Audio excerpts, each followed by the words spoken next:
Good afternoon. Here I am Saurabh Kumar. Welcome you once again in my YouTube channel. And first of all, if you are watching my video, please click the subscribe button and press the bell icon so that first information reaches to you. First update reaches to you.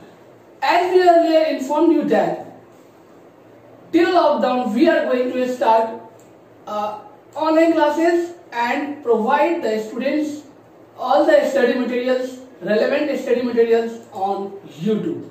So students, I am here saying you, I want to say you that please don't lose your hope because we are here. Your all troubles are ours. So please don't take any tensions of board class. Please, as we are guiding you, follow that and take care of your study. Take consistency, give consistency to your study so that you will be aware of all the things what is going in surrounding of you. Okay? Thank you. जैसा कि हमने कहा था कि हमने जो chapter start किया है, because I am Saurabh Kumar, accounts faculty of Bright Star Career Classes. Okay, तो as we are earlier informed you that I am going to teach you NPO class 12 account first chapter NPO. हमने इससे पहले 3 part बनाया है NPO का. पहला part है आपका NPO का introduction and receipts and payment account. Second part था NPO का income and expenditure account. And third part है आपका balance sheet. In this all today we are going to do only numerical questions of receipts and payment account. Now आप सबने question लिख लिया होगा और नहीं लिखे हैं तो कोई बात नहीं, आप कंटिन्यू कीजिए. पॉज बटन दबाकर आप उसको कंटिन्यू लिख सकते हैं थोड़ी देर तक और कंटिन्यू करके. ठीक है, जैसा कि आपको बताया गया था कि receipts and payment account. What is receipts and payment account? Because this question is related to receipts and payment account. That's why I am going to introduce a few points what we should take in mind while preparing receipts and payment account. Okay? तो जब हम receipt and payment बनाते हैं तो हमें दिमाग में क्या रखना है, बस यही मैं बताने जा रहा हूँ. क्योंकि आपको रिसीप्ट एंड पेमेंट अकाउंट के जितने भी थ्योरीज हैं वो आपको पिछले पार्ट्स में आपको समझा दिया गया था. अगर आप बच्चों ने नहीं देखा है तो आप उसको आगे देख सकते हैं. ठीक है, नाउ लेट्स गो. तो first receipt and payment account. अब नाम से ही क्लियर है कि रिसीप्ट एंड पेमेंट अकाउंट होता क्या है. रिसीप्ट एंड पेमेंट अकाउंट उन सभी रिकॉर्ड्स का एक समरी है, एक लेखा जोखा है जो क्या करता है कि ऑल ट्रांजैक्शन जो कैश में होता है उसको रिकॉर्ड करता है. रिसीप्ट मतलब होता है रिसीव करना और पेमेंट मतलब होता है पेमेंट करना. ओके माय डियर स्टूडेंट, तो रिसीप्ट मतलब क्या होता है, रिसीव करना. पेमेंट मतलब होता है पेमेंट करना, मतलब किसी को भुगतान करना. ठीक है, किसी से आपने सामान लिया है और उस सामान को आपने किसी को वापस, मतलब उसके जगह पर आपने पैसे पेमेंट किए हैं तो आप वो पैसे.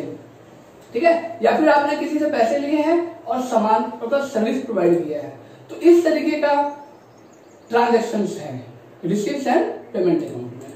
तो रिसीप्ट्स एंड पेमेंट अकाउंट जो है ऑल टाइप्स ऑफ ट्रांजेक्शंस को रिकॉर्ड करता है.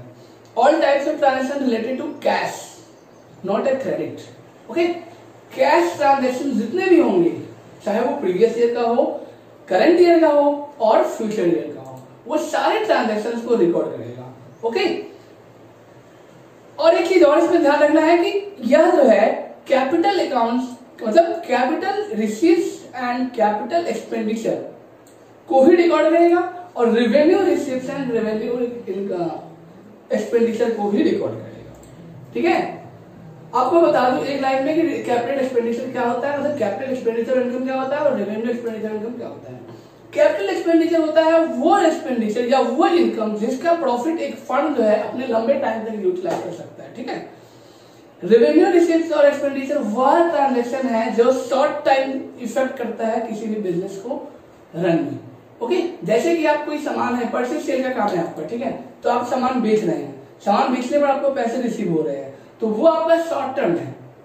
ठीक है, अब जैसे आप मशीनरी खरीदते हैं और खरीदने के समय उसमें एक्सपेंस करते हैं, आप इंस्टॉल करने के समय पंखा इंस्टॉल करते हैं तो आप उसको एक्सपेंस करते हैं। तो वो उस समय खरीद के जिस समय लाए आप घर पे और उस समय जो आपने एक्सपेंस किया उसको कहते हैं कैपिटल।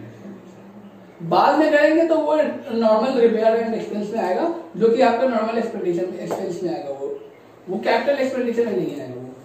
ठीक है, तो जैसा कि बताया मैंने कि रिसीट्स एंड पेमेंट अकाउंट। अब जैसे क्वेश्चन मैंने टाइम दिया था लिखने में, आपने लिख भी लिया होगा अब तक। तो फ्रॉम द फॉलोइंग पार्टिकुलर, आप क्वेश्चन पर देखेंगे अभी, from the following particulars taken from the cash book of accountants club prepare it's receipts and payment account. कह रहा है कि ये जो फॉलोइंग ट्रांजैक्शंस इंफॉर्मेशन दे रखे हैं आपको, इसी चीज का यूज करके कैश बुक, क्योंकि ये cash book cash basis principle पर काम करता है, ये रिसीप्ट एंड पेमेंट अकाउंट। तो कैश बुक में जो आपको इंफॉर्मेशन दिया गया है उसके अनुसार आपको क्या करना है, रिसीप्ट एंड पेमेंट अकाउंट तैयार करना है। ठीक है, जैसा कि आप देख रहे हैं रिसीप्ट एंड पेमेंट अकाउंट में पार्टिकुलर अमाउंट, इसमें देखिए कैश लिखा है 500, बैंक लिखा है 1000, रिसीप्ट है बैंक रिसीप्ट है, ये सब्सक्रिप्शन है 10,000, एंट्रांस फीस है 10,000, लाइफ मेंबरशिप फीस है 10,000, जनरल डोनेशन है आपका 10,000, लॉकर रेंट है 4,000, interest on 10%, general fund investment है 10,000। Okay, then after sale of old newspaper 100 है, proceed from charity show 25,900, sale of sports material 200, charity show expense 4,000। After that closing balance में आपको cash दिया हुआ है 32,000, बैंक बैलेंस आपको find out करना है, बैंक बैलेंस आपको क्या करना है, फाइंड आउट करना है। ठीक है, रेंट पे किया है 6,000, इंश्योरेंस पे किया है 6,000, स्पोर्ट्स मटेरियल है 4,000, परचेज किया है न्यूज़पेपर और पीरियडिकल्स जो चार्ट आते हैं उसको, तो ये है आपका 1200, फर्नीचर है 10,000, सैलरी है 4,500। अब इसी चीज का यूटिलाइज करके हमको रिसीट्स एंड पेमेंट अकाउंट तैयार करना है। ओके, वन बाय वन पहले मैं आपको बता दूं कि इसमें कुछ आइटम्स हैं जो बच्चों को दिक्कत होता है समझने में कि वो है क्या, उसका यूटिलाइज क्यों कर रहे हैं, उसको हम रिसीट्स एंड पेमेंट अकाउंट में एंट्री क्यों दे रहे हैं, मतलब उसको हम रिकॉर्ड क्यों करते हैं, ट्रांजैक्शंस को बुक में रिकॉर्ड ही क्यों करते हैं, ऐसा बच्चों के दिमाग में आता है। तो सबसे पहले आप देखिए कैश है, ये कैश जो है ये कौन सा कैश है पता है आपको, ओपनिंग बैलेंस वाला कैश है। ठीक है, ओपनिंग बैलेंस कैश और बैंक। तो आप देख रहे हैं सबसे पहले जो रिसिप्ट अकाउंट तैयार होता है वो रिसिप्ट होता है आपका credit side, sorry debit side, और पेमेंट होता है आपका क्रेडिट साइड। ओके, रिसिप्ट होता है डेबिट साइड और पेमेंट होता है क्रेडिट साइड। ठीक है, तो ओपनिंग बैलेंस दे रखा है आपको कैश और बैंक अकाउंट, मतलब है कि अकाउंट आपका जो फंड स्टार्ट हुआ उस समय आपके पास कैश, बैंक फंड के पास ओपनिंग में कैश कितना था, बैंक बैलेंस कितना था। फिर देखिए आपको रिसिप्ट दिया हुआ है कि एक साल में आपने कितना रिसीव किया है। ठीक है, तो पहला है सब्सक्रिप्शन। क्या होता है सब्सक्रिप्शन, किसी भी चैनल को सब्सक्राइब करने के लिए, किसी भी शो को देखने के लिए हमें सब्सक्राइब करना पड़ता है। तो वो सब्सक्राइब जो करते हैं वो सब्सक्राइब का अमाउंट पे करते हैं हम। ठीक है, तो उस अमाउंट को हम बोलते हैं सब्सक्रिप्शन। कुछ होते हैं फ्री सब्सक्रिप्शन होते हैं, कुछ में पैसे देने पड़ते हैं, तो वो जो पैसे देने पड़ते हैं उसको कहते हैं सब्सक्रिप्शन। तो ये जो अमाउंट दिख रहा है आपको, एंट्री ट्रांजैक्शन दिख रहे हैं, वो सारे क्या है, रिसिप्ट साइड का है। ओके, फिर आप देखिए यहाँ पर एंट्रांस फीस है। एंट्रांस फीस क्या होता है, किसी शो में एंट्री करने के लिए, जैसे आप हॉल में जाते हैं तो आपको एंट्री करने के लिए आपको फीस देना पड़ता है, मतलब पैसा देना पड़ता है, तो उस पैसे को हम कहते हैं एंट्रांस फीस। किसी भी जगह पर एंट्री करने के लिए हमारे को जो पेमेंट करना पड़ता है या फिर रिसीव करते हैं उसको बोलते हैं एंट्रांस फीस। तो यहाँ रिसिप्ट है, तो एंट्रांस फीस जो हमने रिसीव किया है वो कितना है, 10,000। इसके बाद है life membership fees. Life membership fees मतलब होता है कि जीवन भर के लिए मैं उस फंड का एक मेंबर बन गया, उसके लिए स्टार्टिंग में एक अमाउंट पे करना पड़ता है किसी भी व्यक्ति को। तो स्टार्टिंग में जो अमाउंट पे करना पड़ता है उसको बोलते हैं लाइफ मेंबरशिप फीस। तो उसके बाद जब वो पे कर देता है तो वो लाइफ टाइम तक उस कंपनी को, उस फंड को अपनी सर्विस जो है प्रोवाइड करता है। इसके बाद आता है सेंट्रल डोनेशन। हमने क्योंकि एनपीओ है, एनपीओ जब रन करता है तो एनपीओ को रन करने के लिए क्या चाहिए होता है, एनपीओ को रन करने के लिए डोनेशन चाहिए होता है। तो वो डोनेशन बल्क अमाउंट में आता है। कुछ लोग कम 100 रुपए 10 रुपए देते हैं, कुछ लोग लाखों करोड़ों देते हैं। जैसे कि आपने अभी पीएम केयर्स को देख रहे हैं, उसमें कई करोड़ जो है सो डोनेशन मिले हैं। तो वो है आपका क्या, general donation. Locker rent, locker rent एक चीज और। जनरल डोनेशन क्या होते हैं, जो कंपनी फंड को रन करने के लिए, एनपीओ जो है ना उसको रन करने के लिए जो नॉर्मली जो डोनेशन मिलते हैं वो है। एक स्पेसिफाइड डोनेशन अलग होता है। स्पेसिफाइड डोनेशन जैसे पीएम केयर ने अभी अनाउंस किया कि जो भी कोरोना वायरस को लेकर हम स्टेप्स ले रहे हैं, हमारे को पैसे की कमी हो सकती है, तो आपने अपने इनकम में से कुछ अमाउंट जो है सो हमें डोनेट करें। तो वो एक स्पेसिफाइड हो गया कि हमने किसके लिए वो मांगा है डोनेशन, तो वो मांगा है हमने अपनी अर्थव्यवस्था को सही करने के लिए और कोरोना वायरस जैसे वायरस से लड़ने के लिए, उसके पूरी अपने तरीके को स्ट्रॉन्ग करने के लिए, ताकि बाद में दिक्कत ना हो। इसके बाद है आपका लॉकर रेंट। जैसे कि बैंक में जाते हैं, तो बैंक में जब हम जाते हैं तो बैंक में क्या होता है कि हम अकाउंट ओपन करते हैं, एक सेविंग अकाउंट होता है, करंट अकाउंट होता है, उसमें एक और फैसिलिटी हमारे को दिया होता है बैंक वालों ने। वो क्या होता है, वो होता है लॉकर। ठीक है, आप जितने भी अपने घर के जितने भी आपके पास मटेरियल्स है, जैसे कि गोल्ड हो गया, जो इम्पोर्टेंट डॉक्यूमेंट है आप घर में नहीं रखना चाहते हैं, आप उसको बैंक में रख सकते हैं। आपको एक लॉकर दिया जाता है जिसका फिक्स पासवर्ड वगैरह होता है, चाबी उसका आपके पास होता है। तो वो लॉकर जो है वो एक रेंट के रूप में आपको मिलता है, जब तक आप रखना चाहें उसको आप रख सकते हैं। तो वो रेंट आपको मिल रहा है कितने का, 4000 का। फिर इसके बाद interest on 10% general fund investment.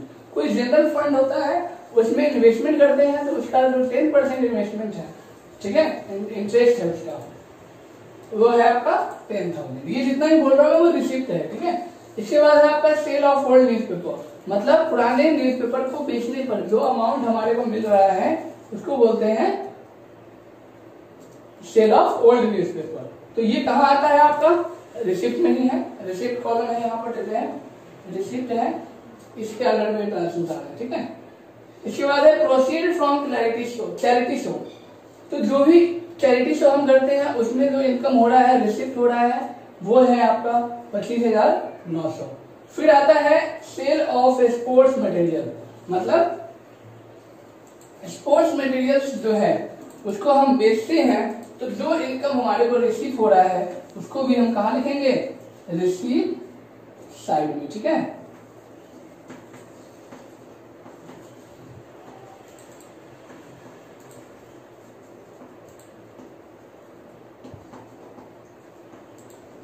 ये है आपका चैरिटी शो। यहाँ पर जगह कम था इसलिए यहाँ पर लिख दिया गया है।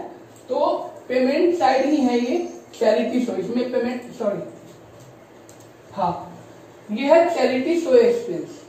तो चैरिटी शो एक्सपेंस क्या होता है बताया मैंने, जैसे कि हम कोई चैरिटी कर रहे हैं, ठीक है, जैसे अनाथ आश्रम ऑर्फेन्स में चले जाते हैं, ऑर्फेन्स में जाकर कोई काम हम करते हैं, बच्चों को थोड़ा सा हैप्पीनेस के लिए कुछ क्लासेस लेते हैं या फिर कुछ ऐसी एक्टिविटी करवाते हैं जिसको हम चैरिटी शो का नाम देते हैं। तो उसे वो है, वो आपका खर्चा है पेमेंट साइड में। ठीक है, इसको हम बाद में देखेंगे, पहले यहाँ से देखते हैं, यहाँ से आने के बाद फिर यहाँ। तो ये देखिए यहाँ पे रखा है क्लोजिंग बैलेंस। क्लोजिंग बैलेंस क्योंकि स्टार्टिंग में आपका ओपनिंग बैलेंस में कैश और बैंक दोनों दे रखा है, तो क्लोजिंग बैलेंस जब होगा, मतलब जब आपका रिसीव्ड पेमेंट अकाउंट जब एंड होगा तो आपको क्लोजिंग बैलेंस निकालना पड़ेगा। अगर कैश बैलेंस दे रखा है तो बैंक बैलेंस निकालना पड़ेगा, बैंक बैलेंस दे रखा है तो कैश बैलेंस निकालना पड़ेगा। अगर यहाँ पर ओपनिंग बैलेंस सिर्फ लिखा होता ओपनिंग बैलेंस, तो आपको न कैश निकालना होता न बैंक निकालना होता, वो क्लोजिंग बैलेंस निकालते हैं हम सीधा उसमें बैलेंस फिगर लिखकर छोड़ देते हैं। लेकिन यहाँ पर क्या है, आपको कैश दिया हुआ है क्योंकि ओपनिंग बैलेंस में भी कैश दिया हुआ था, और बैंक दिया हुआ है क्योंकि ओपनिंग बैलेंस में भी बैंक दिया हुआ था, पर क्लोजिंग बैलेंस में हमें निकालना है। ठीक है, पेमेंट साइड में क्या क्या है देखो, रेंट है 6,000 पेमेंट किया है, इंश्योरेंस है 6,000 क्या किया है, पेमेंट किया है, स्पोर्ट्स मटेरियल है कितना 4,000, इसके बाद परचेज न्यूज़पेपर पीरियडिकल्स 1200, फिर फर्नीचर 10,000, फिर सैलरी 14,500। ठीक है, तो these are the transactions which we have to transfer in receipts and payment account. Now according to this information, with the help of this information, we are ready to go for receipt and payment account. Am I right? Now go. First, I have to rub this. Please note down the question because of this problem. आपको समझ में नहीं आएगा तो मिटा रहा हूं मैं यहाँ पर, इसीलिए क्वेश्चन को आप पहले ही लिख लें। अगर अभी नहीं लिखे हैं तो पॉज करके आप लिख सकते हैं इसको। ठीक है, ना भैया व्हाट इज द फॉर्मेट। सबसे पहले जो हमारे पास कंपनी का नाम था वो क्या था, अकाउंटेंट्स क्लब। पहले नेम ऑफ कंपनी लिखते हैं, ठीक है, अकाउंटेंट्स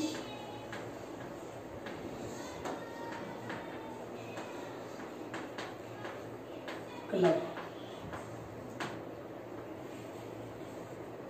ठीक है, इसके बाद आपका आता है रिसीप्ट्स एंड पेमेंट अकाउंट।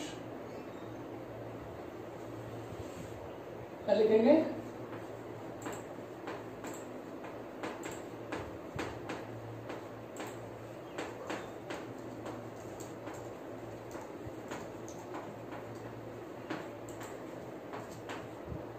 ठीक है, एज ऑन 31st March 2019।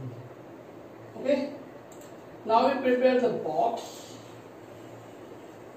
ताकि लाइन तिरछा ना हो। मैंने इस तरीके का लाइन ड्रॉ किया है,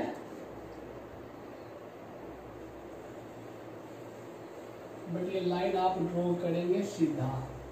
ओके, स्ट्रेट लाइन।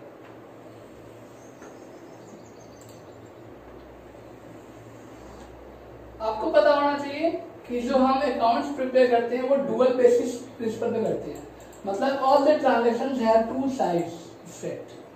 सो एक होता है डेबिट साइड लेजर में और एक होता है क्रेडिट साइड।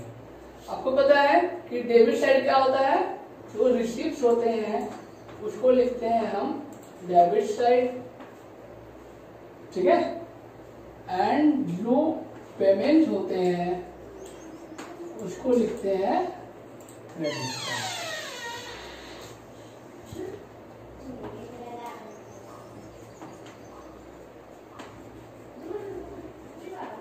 ओके, नाउ जैसे कहा था कि जो आपका रिसीप्ट एंड पेमेंट अकाउंट है वो जो स्टार्ट होता है वो स्टार्ट कैसे होता है, ओपनिंग बैलेंस। तो यहां लिखेंगे to opening balance. Opening balance में क्या लिखेंगे, कैश। कैश कितना है अपने पास, कैश है 500। बैंक कितना है अपने पास, बैंक है 1000। बैंक कितना है 1000। इसको टोटल ऐड करके यहां लिखेंगे 1500। Okay, then after receipt. Receipt में क्या क्या है आप देख लीजिएगा आपके क्वेश्चन में, वहां रिसिप्ट में लिखा होगा जितने सब्सक्रिप्शन है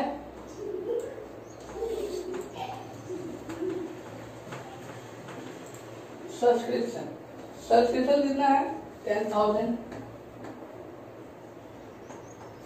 ऑल इज क्लियर। चलो ये देखिए, देख रहे हैं subscription. Then after entrance fees.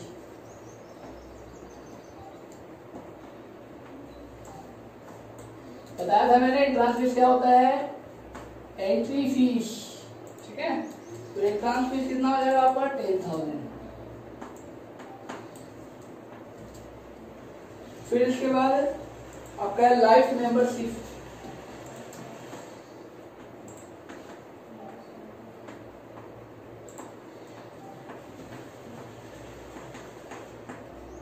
Life membership fees. ये कितना है लाइफ मेंबरशिप फीस आपका है, ये भी आपका कितना है 10,000। बच्चों बोलते रहो साथ में, सिर्फ मैं पढ़ाता रहूंगा तो आपका ध्यान नहीं रहेगा। सेंटेड है लाइफ मेंबरशिप। फिर इसका आता है आपका general donation. General donation, general donation कितना है, ये भी 10,000 है।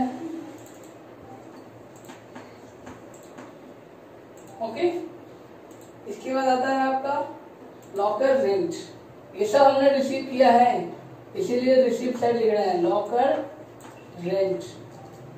लॉकर रेंट कितना है 4,000। कुछ नहीं करना, बहुत सिंपल है, सिर्फ रिसीट को रिसीव लिखना है, पेमेंट को पेमेंट लिखना है, और कुछ करना ही नहीं है, जितना ही चीज दिया हुआ है। ठीक है, लॉकर रेंट। इसके बाद आपका आता है interest on 10% general, interest on 10% general fund investment. General fund ले दो बस, कितना हो जाएगा जनरल फंड में 10,000। ओके, इसके बाद आप लिखते हैं हम यहाँ पे सेल ऑफ ओल्ड न्यूज़पेपर, क्योंकि सेल करेंगे तो उसमें भी पैसे मिलेंगे। तो sale of old newspaper, ये कितना है 100। फिर इसके बाद आता है आपका proceeds from charity show. Proceeds from charity show,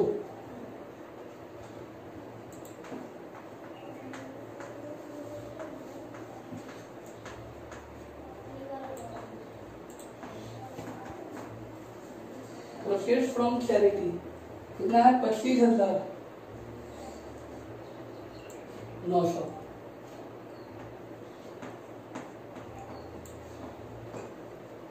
फिर इसके बाद आएगा आपका सेल ऑफ स्पोर्ट्स मटेरियल।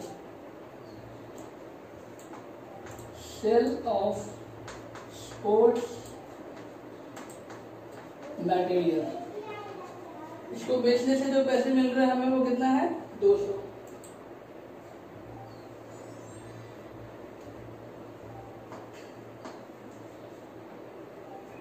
ठीक है, अब आते हैं पेमेंट साइड।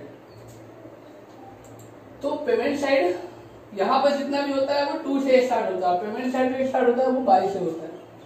तो यहाँ पर क्या है आपका bye rent, bye rent, bye rent कितना है 6,000।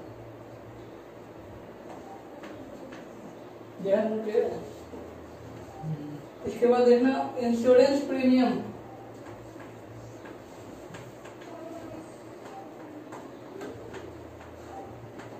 इंश्योरेंस प्रीमियम आपका है 6,000। फिर इसके बाद आता है आपका स्पोर्ट्स मटेरियल परचेज, क्योंकि परचेज किया रुपया किया हुआ ना, तो sports material purchase, sports material purchase कितना है 4,000। सब क्लियर है। फिर इसके बाद आता है newspaper and periodicals. News paper को खरीदने में और पीरियडिकल्स चार्ट जो होता है वो खरीदने में जो पेमेंट किया है वो है आपका 1200। फिर इसके बाद आता है आपका फर्नीचर, बाय फर्नीचर। फर्नीचर कितना है 10,000। 10,000। फिर इसके बाद आता है सैलरीज, बाय सैलरी। तो सैलरी कितना है 14,500। फिर इसके बाद आते हैं हम charity show expense by charity show expense. Charity show expense कितना है 7,000।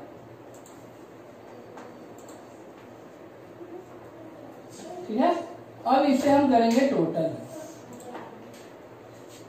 अब आप यहाँ पर देख रहे होंगे सब चीज क्लियर है कि कौन सा साइड ज्यादा हो सकता है। ठीक है, डेबिट साइड ज्यादा हो सकता है या फिर पेमेंट साइड। और एक चीज यहाँ पर आपको दिया हुआ था, एक बात ध्यान रखिएगा, बाय क्लोजिंग। क्लोजिंग में कैश दिया हुआ था, हमें क्या निकालना था बैंक।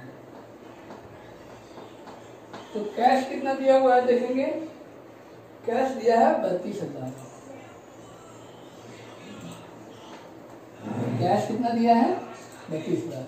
और फिर ये बैंक निकलेगा बैलेंस, वो कैसा होगा बैलेंस फिगर। बैलेंस फिगर से निकलेगा। ठीक है, बैलेंस फिगर से निकलेगा। तो आप देखिए यहाँ पर डेबिट अमाउंट है और क्रेडिट अमाउंट है। तो टोटल करेंगे डेबिट अमाउंट को, टोटल करेंगे क्रेडिट अमाउंट को। डेबिट अमाउंट में जब हम टोटल करेंगे और क्रेडिट अमाउंट को देखेंगे कि कौन ज्यादा है। ठीक है, जो ज्यादा होगा उसका अमाउंट हम दोनों तरफ लिखेंगे।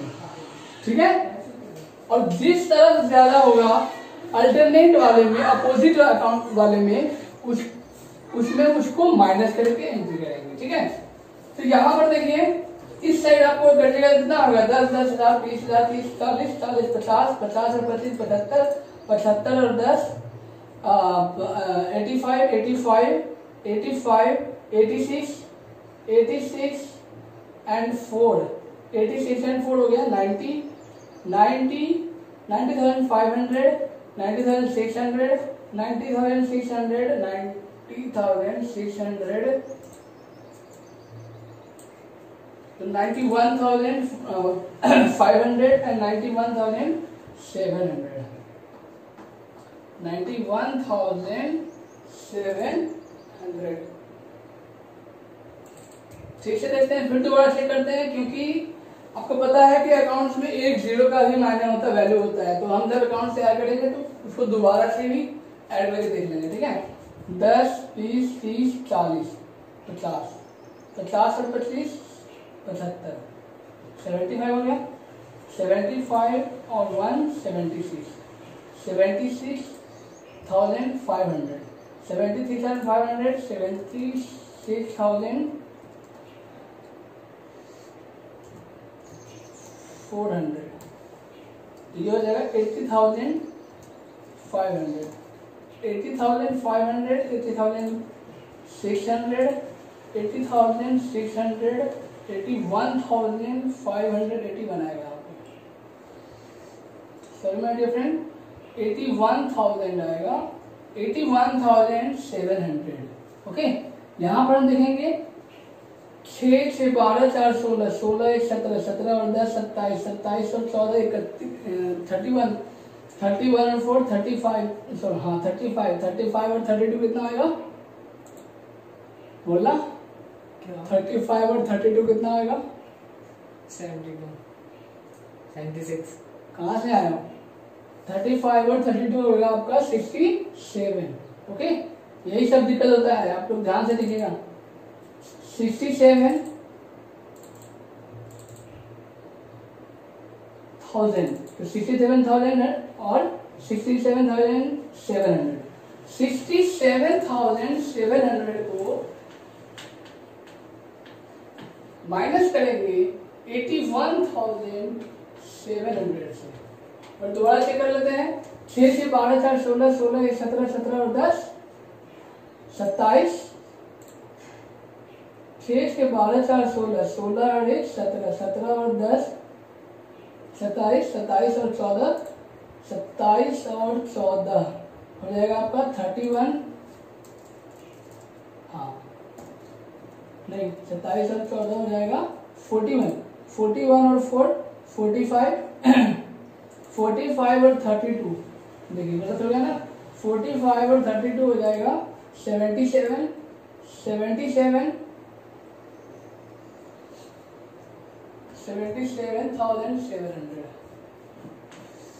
ठीक है, इसमें से माइनस करेंगे तो कितना आ जाएगा हमारे पास 11,7,4,000।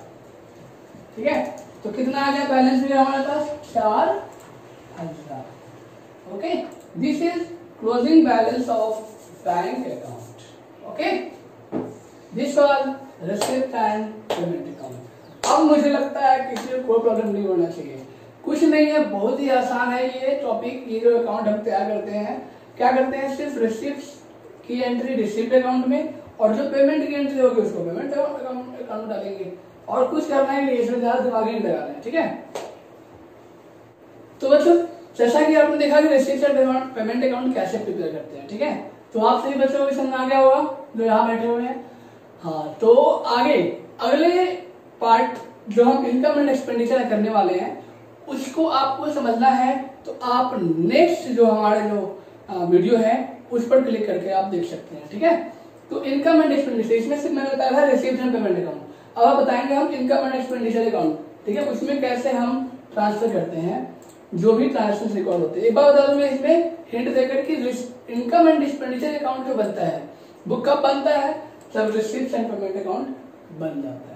मतलब कि रिसीव्ड एंड पेमेंट अकाउंट का ही हेल्प लेकर हम इनकम एंड एक्सपेंडिचर अकाउंट को तैयार करते हैं। तो बच्चों आप जो वीडियो देख रहे हैं, प्लीज अगर आपको अच्छा लगा हो तो प्लीज नीचे जो सब्सक्राइब चैनल है उस पर क्लिक कीजिएगा और जो बेल बटन है उसको भी प्रेस कीजिएगा, ताकि जो हमारा इन्फॉर्मेशन हो चाहे अपडेट्स हो वो आपके सबसे पहले आपके पास पहुंचेगा। ठीक है, और अगर अच्छा लगा होगा तो आप इसको शेयर भी कीजिए और बच्चों को बताइए कि सौरभ सर जो क्लास ले रहे हैं वो बहुत अच्छा ले रहे हैं और आपको सब देखना चाहिए और गाइड करना चाहिए। ओके, तो नेक्स्ट वीडियो में आपका हम वेलकम करेंगे। थैंक यू, तब तक के लिए आप लॉकडाउन में रहें और सेफ रहें अपने घरों में। Thank you.